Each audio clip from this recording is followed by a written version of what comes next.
दोनों हाथ उठा के बोलो, बोलो भगवान परशुराम जी की, भगवान परशुराम जी की, भगवान परशुराम जी की।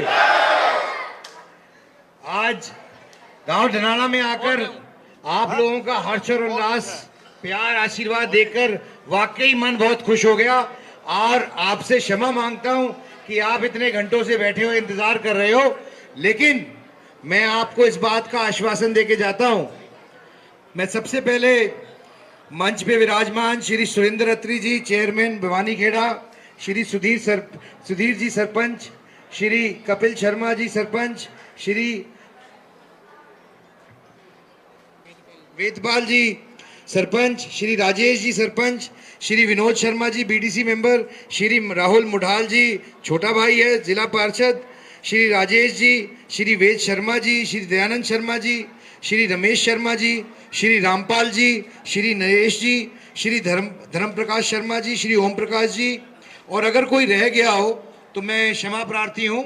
सबसे पहले अपने बड़े बुजुर्गों का आशीर्वाद लेते हुए मैं आपके सामने आज का आने का मुख्य उद्देश्य रखना चाहता हूं, फिर मैं आपकी बात पे आऊंगा। तो मेरा आपके बीच में आने का मुख्य उद्देश्य है, मैं पंडित विनोद शर्मा जी का संदेशा आपके बीच में लेके आया हूं। और आने वाले 27 तारीख को एक भव्य कार्यक्रम भगवान परशुराम जी के जन्मोत्सव का पंचकूला में मनाया जा रहा है, उसका न्योता देने आया हूं आपको। जब मैं 2.5 साल पहले सार्वजनिक जीवन में आया, सांसद बना, तो जब मैंने घूमना शुरू किया, भाइयों के बीच में जाना शुरू किया, तो सब ने एक बात कही, जी हमारा एक भगवान परशुराम जी का राज्य स्तरीय कार्यक्रम होना चाहिए हर साल। तो उसी से श्रृंखला में मैं 2 कार्यक्रम कर चुका हूं, अब ये तीसरा कार्यक्रम है। और आपसे निवेदन करने आया हूं कि इस कार्यक्रम का संयोजक मैं नहीं हूं, यहां बैठा प्रत्येक व्यक्ति है, पर एक माता है, बहन है, बुजुर्ग है, युवा साथी है। और ये कार्यक्रम इसलिए महत्वपूर्ण है क्योंकि इस कार्यक्रम में हम जाकर माननीय मुख्यमंत्री जी के आगे और सरकार के आगे अपनी बात रखेंगे, अपनी डिमांड रखेंगे। हम क्या चाहते हैं, समाज की क्या डिमांड है, युवा पीढ़ी की क्या डिमांड है।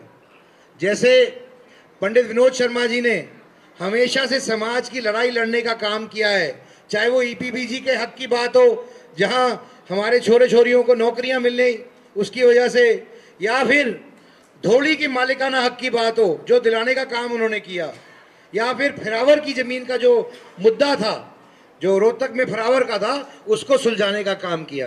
तो मैं आपसे ये निवेदन करना चाहता हूं कि मैं सिर्फ इतनी विनती करना चाहता हूं कि मुझे पता है कि भिवानी का तो एक अलग रूप स्वरूप देखने का मिलेगा कार्यक्रम में, लेकिन मैं चाहता हूं कि आपके गांव का अलग रूप स्वरूप दिखना चाहिए, क्योंकि ये बड़ा गांव है, बड़ी आबादी है, और लोकतंत्र के अंदर सिरों की गिनती होती है, सिरों की। तो ये सिरों की गिनती कराना भी आपकी जिम्मेवारी है, बाकी मेरे पे छोड़ दो, मैं देख लूंगा। बस ये बात इसलिए भी जरूरी है कि भगवान परशुराम जी हमारे आराध्य हैं, हमारे भगवान हैं, लेकिन भगवान किसी एक बिरादरी, एक समाज के नहीं होते, वो सबके होते हैं। 36 बिरादरी के होते हैं, सारे समाज के होते हैं। हमारी जिम्मेदारी बनती है कि हम भगवान परशुराम जी के वंशज होने के नाते जो उनकी शिक्षा है, जो उनके संस्कार हैं, वो हम अगली पीढ़ी को दें, अपने परिवार में दें, बच्चों को दें। अच्छाई की जीत बुराई के ऊपर कैसे होती है उसका एक प्रतीक है। और ये मेरे युवा साथी जो यहाँ खड़े हैं, मैं उनसे भी एक बात कहना चाहता हूँ। हमारे पुरखों ने, बुजुर्गों ने तो अपना जीवन जिया है नियम के आधार पर और संस्कृति के आधार पर, लेकिन आने वाले समय में ये हमारा दायित्व बनता है, युवा पीढ़ी का बनता है कि जो हमारे भगवान की और हमारे पूर्वजों ने कमाया है उसको अगली पीढ़ी तक लेके जाना, उसको आगे लेके जाना, वो सफर तय करना, वो युवा पीढ़ी की जिम्मेदारी है। तो मैं बहुत ज्यादा समय नहीं लूंगा क्योंकि मैं जानता हूं आप बहुत देर से इंतजार कर रहे हैं और अगले कार्यक्रम में भी जाना है, लेकिन ये बात जरूर कहूंगा कि जब एक मौका आता है, वो मौका उतना ही छोटा शब्द है जितनी देर के लिए आता है। उस मौके को हमें खोना नहीं चाहिए। ये मौका है अपनी बात रखने का, एक सक्षम सशक्त तरीके से अपनी बात सही पटल पे रखने का। तो निवेदन ये है कि आप ज्यादा से ज्यादा संख्या में आए और इस बार आपका गांव भिवानी का भी रिकॉर्ड तोड़ेगा, ऐसा मुझे पूरा व्यतीत होता है। इतने लोग आएंगे यहां से। रही बात जो सरपंच साहब ने मेरे को डिमांड दी थी, कहां है? तो सरपंच साहब, मेरी एक कंडीशन है कि आज का दिन बड़ा अच्छा दिन है। लाडू लूडू तो खिलाए नहीं आपने, हैं? आपका बालक यहाँ पे आईपीएस बन गया, पुलिस में लग गया, तो इतना तो बनता था कि मिठाई तो मुंह मीठा कराते सबका, हैं? मजाक कर रहा हूँ भाई, मजाक कर रहा हूँ। खुशी दिल से है ना, खुशी दिल से होती है। मैं मजाक कर रहा हूँ सरपंच साहब, मजाक कर रहा हूँ। पर ये आज पूरे गांव के लिए, पूरे भिवानी जिले के लिए, पूरे हरियाणा के लिए एक गौरव का और गर्व का दिन है कि हमारे में से एक बच्चा आज आईपीएस बना है, रजत शर्मा। और मैं इसकी बधाई उसके माँ बाप को, उनके परिवार को, परिजनों को तो दूंगा ही दूंगा, लेकिन पूरे गांव को और पूरे समाज को देता हूं कि आज हम में से एक बच्चा अपनी काबिलियत के आधार पर आज आईपीएस अफसर बन के आया है। ये वाकई बहुत खुशी की बात है। और ये जो लाइब्रेरी यहां बनाई है, इसकी व्यवस्था, बच्चों सुनो, आपके लिए है। ऐसी व्यवस्था बनाओ कि अगली बार जब आए तो यहां से एक नहीं 5-10 बालक लगे आईएएस, आईपीएस और एससीएस में। उसके लिए आपको मेरा जो योगदान चाहिए मैं आपको दूंगा। मेरी तरफ से दरवाजे खुले हैं। आपको एसी लगवाना है, आपको व्यवस्था बनानी है, जो भी है मैं आपको अनुमति करता हूं कि यहां पर लगाएंगे। पर एक ही शर्त है। शर्त यह है कि बच्चों के पढ़ने की अलग व्यवस्था होनी चाहिए वहां पर, ताकि छोटे से बड़े बच्चे, उनको कोचिंग सेंटर की तरह तैयारी करने का भी मौका मिले, बाहर जाना ना पड़े गांव से, बेटियों को बाहर ना जाना पड़े, और छोटे बच्चों को भी जल्दी पढ़ने का मौका मिले। आप नया मॉडल बनाओ, मैं आपके साथ हूं। एसी छोड़ो, और कुछ भी लगेगा तो वो भी मदद करूंगा, ठीक है ना? तो मैं आपकी बात इतनी कह रहा हूं कि आप सबसे पहले ऐसी व्यवस्था बनाओ जहां बच्चों की पढ़ाई का व्यवस्था हो सके, उनको मुश्किल ना आए, दिक्कत ना आए। एसी लगाओ, कंप्यूटर लगाओ, मैं मदद करूंगा आपकी पूरी, कोई दिक्कत नहीं है। और अगली बार जब आऊं तो मैं उम्मीद करूंगा कि वहां सब लगा होना चाहिए, ठीक है? बाकी मैं आपसे ये निवेदन करता हूं कि अगर कोई भी जो आपको यहाँ साधन संसाधन चाहिए, बसों का इंतजाम होगा, सब कुछ होगा, सारी व्यवस्था रहेगी। अब मुझे आप ये बताओ, अपने गांव से कितनी बसें आएंगी? नहीं, आप बताओ, मैं तो आपसे पूछ रहा हूं। 20 बस होगी, पक्की बात है? ठीक है सरपंच साहब, तो ये 20 बस आपकी तरफ से हो गई। और कोई अपनी तरफ से बात रखवाना चाहता है? और भी सरपंच भाई बैठे हैं यहां पर, बोलो जी। 2 बसें आपकी, ठीक है। और कोई सरपंच साहब बैठे हैं? 3-4 मिले थे, आए थे तो नहीं। राहुल तो भाई ये तो करेगा, ये तो मुंडाल से लाएगा, मुझे पता है।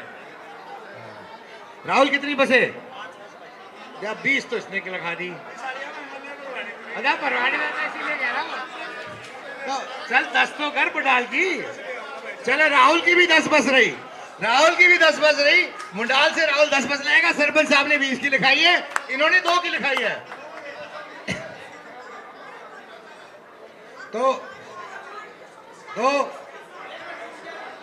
तो मैं आपसे ये आश्वासन देके जाता हूं कि मैं आपके बीच में नहीं आया था। मैं बात पूरी कर लूं। एक मिनट शांति, जरा शांति। ऐसा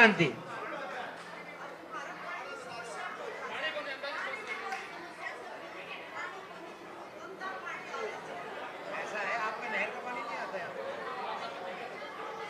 चलो, 29 तारीख के कार्यक्रम को मैं फ्री हो जाऊंगा, आप आना मेरे पास। मेरे को इससे भी बात करनी है, मैं करूंगा, ठीक है? माता जी जी करेंगे समस्या उसकी पानी की, चिंता ना करो, करेंगे माता जी, करेंगे, चिंता ना करो। और मैं आपसे निवेदन करना चाहता हूं कि सिर्फ यहां से भाई और मेरे बड़े बुजुर्ग नहीं, मेरी माताएं बहनें भी आनी चाहिए। आपका भी मुझे सहयोग आशीर्वाद चाहिए, माताओं का, बहनों का, क्योंकि मातृ शक्ति के बिना पार नहीं है। जब तक आपका आशीर्वाद नहीं मिलेगा नहीं पार होगा कोई। तो इसीलिए आपसे निवेदन करना चाहता हूं कि यह कार्यक्रम महत्वपूर्ण है, क्योंकि आप जो ताकत दोगे उस ताकत का सदुपयोग आपके लिए ही होगा। इसीलिए मैं कहना चाहता हूं। और दूसरी बात बोलना चाहता हूं कि जी देखो, ये छोटा भाई है राहुल खड़ा है साथ मेरे, यहां चेयरमैन साहब खड़े हैं, चेयरमैन साहब आओ। मैंने चुनाव नहीं लड़ना, यहां से वोटें नहीं मांगने आऊंगा आपसे, सिर्फ आपसे प्यार चाहिए और आशीर्वाद चाहिए आपका। मैं भाई, एक भाई के नाते आया हूं, मैं कोई सांसद के नाते नहीं आया सरपंच साहब, मैं कोई नेता के नाते नहीं आया हूं, मैं सिर्फ एक भाई और बेटे के हिसाब से आपके बीच में आया हूं, और भाई और बेटे के हिसाब से ही आपके बीच में निवेदन कर रहा हूं। आपके पास यहां सक्षम नेतृत्व है हर तरीके का, लेकिन फिर भी मेरे दिल के और घर के दरवाजे आपके लिए खुले हैं। मैं कुछ भी कर सकूं, कुछ भी काम आ सकूं आपके लिए, तो मैं अपने आप को सौभाग्यशाली पाऊंगा। तो मेरे पास जब ये लाइब्रेरी का प्रस्ताव लेके आए तो मैंने कहा आप लाइब्रेरी खोलिए। आज इन्होंने कहा है कंप्यूटर चाहिए या कोई एसी चाहिए, मैं उसको भी सैंक्शन करके जा रहा हूं, मैं तुरंत आपको चिट्ठी दिला दूंगा। लेकिन ये आखिरी बार नहीं है, अब रिश्ता बन गया, आना जाना लगा रहेगा, आता रहूंगा, और विश्वास दिला के जाता हूं कि जो भगवान ने ताकत दी उससे ऊपर आपकी मदद करूंगा। बहुत बहुत धन्यवाद। जय परशुराम जी।